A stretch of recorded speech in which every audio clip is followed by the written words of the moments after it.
미간이 넓어서 앞트임을 고민 중이신가요? 그런데 진짜 중요한 건 따로 있습니다. 미간 길이보다 안녕하세요. 아몬드 성형외과 강승현 원장입니다. 아몬드. 이제 미간이 넓으면 무조건 앞트임이 필요하다고 생각하시는 분들이 많으신데, 사실 미간 길이 자체보다는 얼굴 전체의 조화가 훨씬 더 중요합니다. 미간이 넓다고 해서 무조건 인상이 흐려지는 것은 아니기 때문에 앞트임이 필요한지 아닌지 정확하게 판단하는 것이 중요합니다. 오늘은 미간과 얼굴의 조화로 인상을 바꾸는 앞트임 효과에 대해서 자세히 알려드리겠습니다. 가장 이상적인 눈 미간의 비율은 1대1대1 비율입니다. 이는 눈의 가로 길이와 두 눈 사이의 미간의 길이가 동일할 때 얼굴이 가장 조화롭고 균형 잡힌 인상을 준다는 뜻인데요. 구체적으로 말씀을 드리면 눈의 길이와 미간의 길이는 약 30에서 45mm 정도가 이상적인 형태로 생각됩니다. 하지만 여기서 중요한 점은 단순히 눈의 크기나 길이뿐만이 아니라 이 비율이 자신의 얼굴형과 조화를 이루는 것이 더 중요합니다. 예를 들어서 미간이 넓더라도 눈매나 또 코와 조화로울 경우에는 오히려 개성있고 또 매력적인 모습으로 보일 수 있습니다. 미간이 넓어도 인상이 자연스럽고 또 개성있게 보일 수 있는 이유는 얼굴 전체의 비율과 조화로움에 있습니다. 예를 들어 보면 이제 아이유님 같은 경우에는 미간이 넓은 편이지만 전체적인 얼굴형과 또 조화롭게 어우러지기 때문에 부드럽고 친근한 이미지를 주게 되고, 이성형님 같은 경우에는 넓은 미간 덕분에 시원하고 또 세련된 인상을 만들어냅니다. 또한 박진주님은 미간이 넓은 특징이 오히려 귀엽고 또 개성있는 매력을 부각시키는 요소로 작용하게 됩니다. 남성 연예인들 중에서도 여진구님 같은 경우에는 미간이 넓은 편이지만 깊고 또 또렷한 눈매 덕분에 인상이 강렬하면서도 부드러운 조화를 이룹니다. 김우빈님 같은 경우에는 넓은 미간이 남성적이고 세련된 이미지를 강조하게 되고 시원하고 강렬한 인상을 만드는 데 큰 역할을 합니다. 또 안재현님 같은 경우에는 미간이 넓으면서도 눈매와 코의 조화가 잘 이루어져 부드럽고 청순한 이미지를 유지하고 있습니다. 이처럼 미간이 넓더라도 얼굴의 다른 요소들과 조화를 이루면 개성있고 또 자연스러운 인상을 만들 수 있으며, 오히려 이런 특징들이 고유의 매력 포인트가 되기도 합니다. 그럼에도 불구하고 이제 많은 분들이 앞트임을 선택하는 이유는 이 수술이 단순히 눈 사이의 거리를 좁히는 것 이상의 눈매와 인상의 개선에 효과를 줄 수 있기 때문입니다.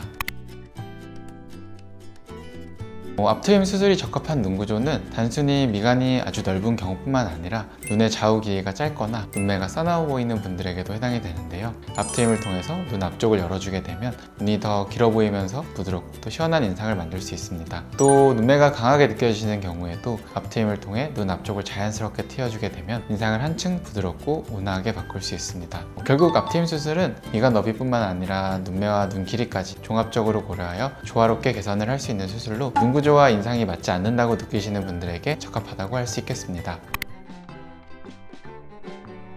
앞트임 수술을 흔히 눈앞에 몽고주름을 잘라내서 눈 사이 거리를 좁혀내는 수술이라고 생각하는 분들이 많으신데요. 실제로는 단순히 피부를 제거하는 것만으로 끝나는 수술이 아닙니다. 앞트임의 핵심 포인트는 피부 아래에 있는 알륜근이라는 근육층에 있습니다. 이 근육은 눈을 깜빡이게 하는 역할을 하며 몽고주름을 형성하는 밴드 역할을 한다고 생각하시면 되는데요. 앞트임 수술에서는 몽고주름 앞에 피부를 제거하는 것뿐만 아니라 이 알륜근의 밴드 구조를 풀어주는 과정이 매우 중요합니다. 이 과정을 통해 팽팽했던 근육의 긴장을 완화시키고 눈의 가로주름이 자연스럽게 이어져 쌍꺼풀을 더욱 또렷하게 형성되게 할 수 있습니다. 결국 앞트임 수술은 눈 사이의 거리, 즉 눈 사이를 좁히는 것을 넘어서 눈매의 조화를 이루고 자연스러운 쌍꺼풀 라인을 형성하는 데 중요한 역할을 하는 수술입니다. 그래서 앞트임은 단순히 피부 절개 이상의 정교한 과정이 필요한 수술이라고 할 수 있겠습니다. 앞트임의 적절한 양을 사전에 가늠하기 위해서는 코 옆쪽 피부를 손으로 살짝 당겨보는 방법이 도움이 됩니다. 이렇게 당겼을 때 앞쪽으로 보이는 눈 안쪽에 노후가 드러나는 정도를 확인해 볼 수 있는데, 이때 보이는 노후의 양이 수술로 드러낼 수 있는 한계치라고 생각하시면 됩니다. 너무 무리하게 트게 되면 부자연스러워질 수 있기 때문에 적절한 양을 설정하는 것이 매우 중요한데요. 수술 전 상담을 통해서 이런 부분들을 충분히 고려하고 결정하는 것이 좋습니다. 조화로운 앞트임 양을 결정하기 위해서는 쌍꺼풀 라인과의 자연스러운 연결이 가장 중요한 기준이 됩니다. 쌍꺼풀이 높은 경우에는 앞트임을 작게 잡으면 쌍꺼풀의 앞쪽 라인이 꺾여 보이게 되면서 부자연스러운 인상을 줄 수 있습니다.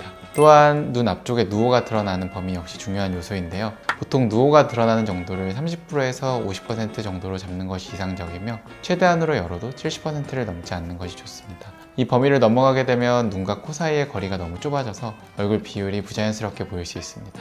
간혹 서양인의 눈처럼 큰 아웃라인에 앞트임을 크게 터달라고 하시는 분들이 계시는데요. 그렇게 하게 되면 눈이 과도하게 커지면서 부리부리한 눈매가 되어서 자칫 성형티가 나는 부자연스러운 결과로 이어질 수도 있습니다. 앞트임 수술은 단순히 눈을 크게 만드는 것이 아니라 쌍꺼풀과의 조화, 노후의 노출 비율, 그리고 얼굴 전체의 비율을 함께 고려하여 적절하게 조정하는 것이 가장 중요합니다. 이분 같은 경우에는 눈 크기는 작지 않은데 미간 사이에 거리가 있어 보여서 이를 해결하기 위해서 앞트임 수술을 받으셨는데요. 다른 수술과 함께 하지 않더라도 앞트임 수술만을 통해서 이러한 고민을 해결할 수 있음을 볼 수 있는 예라고 생각할 수 있습니다. 이분의 경우에는 눈이 작아 보이는 것을 개선하기를 원하셨는데요. 쌍꺼풀이 없고 또 눈 뜨는 힘이 약하셨던 분으로 자연유착과 비절개 눈매 교정 그리고 앞트임 수술을 통해서 훨씬 시원하고 뚜렷한 인상이 되신 것을 확인할 수 있습니다. 이분 역시 눈이 작아 보이고 또 눈 사이의 거리가 멀어 보이는 점을 개선하기를 원하셨는데요. 쌍꺼풀이 없어서 쌍꺼풀을 만들고 싶어 하셨고 눈이 시원하게 커지길 원하셨던 분으로 자연유착과 앞트임 수술을 통해서 훨씬 시원하고 커진 눈이 된 것을 확인하실 수 있습니다. 이분 같은 경우에는 이전에 자연유착 수술을 받으셨던 과거력이 있는 분으로 낮아진 라인을 좀 키우면서 더 시원한 이미지가 되시길 원하셨는데요. 자연유착을 통해 라인을 높여주고 앞트임을 함께하여 수술 전과 비교하여 훨씬 시원한 이미지를 얻게 되신 것을 확인할 수 있습니다. 오늘 말씀드린 것처럼 미간이 넓다고 해서 무조건 앞트임이 필요한 것은 아닙니다. 앞트임 수술은 미간이 넓거나 눈의 좌우 길이가 짧고 눈매가 강해 보이는 분들에게 인상을 부드럽게 바꿔줄 수 있는 좋은 방법이 될 수 있지만 본인의 얼굴 비율과 조화를 맞추는 것이 가장 우선이라는 점 꼭 기억해 주시길 바랍니다. 지금까지 아몬드 성형외과 강승현 원장이었습니다. 감사합니다.